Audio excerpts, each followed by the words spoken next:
All right, so here we are going to upload our personal time scale.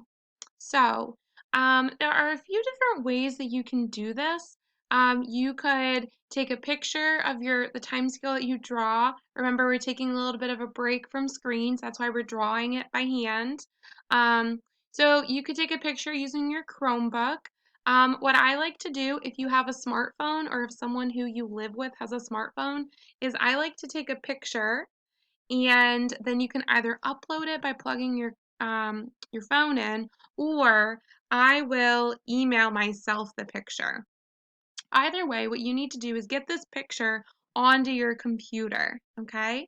Once it's on your computer, once you've downloaded it, then what you do is you're going to go to this little icon here. It's like a square with mountains in it, and you're going to click this arrow. From there, you want to upload from computer.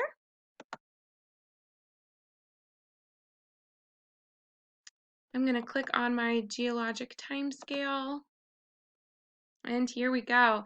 Now mine's on its side, yours might be too. If you click this little arm at the top, we can rotate it 90 degrees and then, change the size so it fills up our page. And here we are.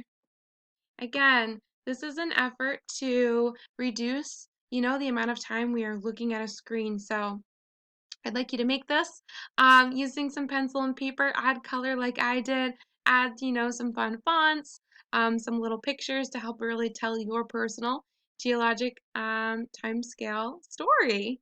I look forward to seeing them, my friends. Thank you.